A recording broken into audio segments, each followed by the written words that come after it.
What happens during an emergency custody hearing? What's that all about? Well, my name is Akiva Goldman. I'm the director and founder of Goldman and Associates. Our firm has a primary focus on family law issues here in Michigan.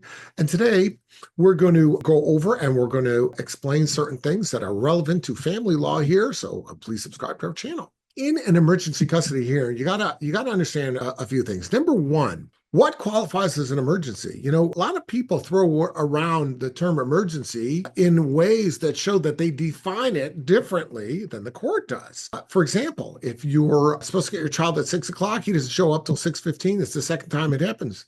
You may think that's an emergency. It is not an emergency. He may not have shown up at all, or he may have brought the child back on Tuesday instead of Monday. Is that an emergency? Well, it's going to depend on certain situations. You see, the fact of an emergency means, the court has to look at it like they need to take action immediately, and it's an emergency in relation to the overall docket that the court has. Otherwise, if the court doesn't think it's an emergency, it'll still help you out, and it'll still give you an opportunity to get relief, but not on its emergency docket. So you got to realize that. Somebody being late, even somebody not returning the child, until, a day later, unless you happen to know that the person, is a drug addict, is an alcoholic, is a felon, is fleeing from the law, and the child's not there, unless it's something like that, the court will address the concerns, but may not regard it as an emergency. So you got to always remember, number one, is this going to qualify as an emergency? Now, assuming that it is, your attorney will file a motion. He or she will entitle it an emergency motion for, let's say, change of custody. Let's say somebody else had custody and you found out last night that they were put in prison and now the child is abandoned and there's somebody there, boom, you file an emergency motion for custody. You get an opportunity to have that motion heard on an emergency basis, maybe even on what's called an ex parte basis.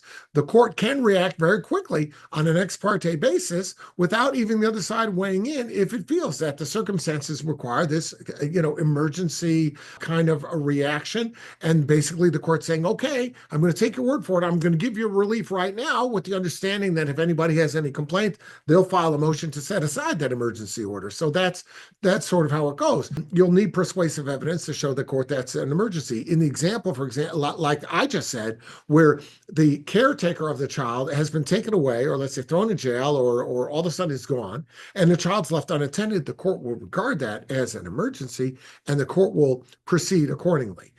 I don't know if the case that you have before you is an emergency or not. It's something we'll have to discuss. So if you have questions about that, reach out, of course, and we'll be glad to help you out. I'm unable to scroll. It's a two-finger to scroll, right? What am I doing wrong?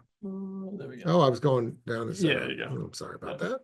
Can one get custody without going to court? Well, my name is Akiva Goldman. I'm the director and founder of Goldman and Associates. Our firm has a primary focus on family law issues here in Michigan. And today we're going to continue our video series to educate and inform the public. So please subscribe to our channel. Well, whether you can get custody without going to court really has a lot to do with the relationship of the parties. There may be informal custody arrangements where father and mother decide, you know what, I'll have the child now, and during vacation, you have the child. And maybe it works great. And sometimes you have people who, without the benefit of custody orders, it always works perfectly. And that's fantastic if it does. Sometimes it does, and sometimes it doesn't. And then we get situations where sometimes there is an informal custody agreement and somebody doesn't live up to it. Well, then what happens? Then what do you do? Well, in that situation, you need a dispute resolution mechanism. So what often happens, and we see this at the firm all the time, people will be getting along fine. No lawyers, no courts, no nothing.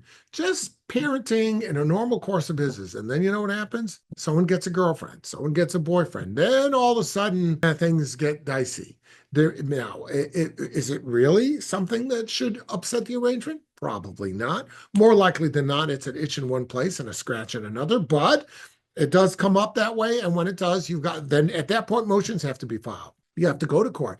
You have to say, look, we don't have a formal custody arrangement. I want Monday, Wednesday, Friday. They get Tuesday, Thursday, and Saturday, whatever, or 1 week on, 1 week off, whatever you want. You have to file appropriate motions before the court and ask the court to rule unless the parties can get a mutual agreement.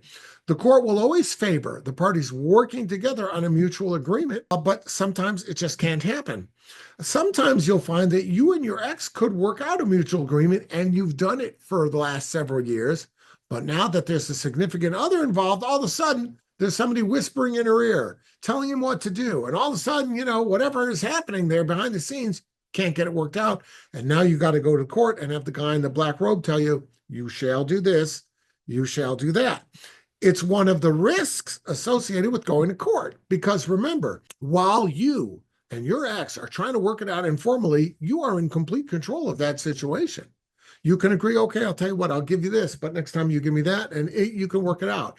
The moment you say we give up, we cannot work it out our own way, we have to throw it in the hands of the court, that's the moment you give up control. The ability to control that narrative no longer rests with you. Now the judge is going to do it. And you know what? You may say, that's okay. I'll go with what the judge says. You may like that, or you may not be happy. Going to court means probably getting lawyers, probably dealing with docket management issues, probably waiting, probably dealing with, you get a court order that you like, the other side objects. That's probably what's going to happen. So these are the risks, incident to going to court. Now, you may say, I don't have a choice. I can't get the other side to agree with me. Well, sometimes you can't. And if you can't, then you have no options but to go to court. When that happens, then you at least one thing. You need legal help. You need your lawyer to do what they've got to do. You've tried it as long as you can, and it's worked well for a while. It's not working well anymore. So it's not working well anymore. All you can do is, face the facts and do what you got to do, which means hiring your lawyer to file the appropriate motions and litigating that. Sometimes that works, sometimes it's not. Sometimes there are yet more unexplored alternatives. If you think that's where you're at, reach out, and of course, and if you got to go to court, we'll be glad to help you out. And if you want to explore alternatives, well, we'll be glad to help you with that too.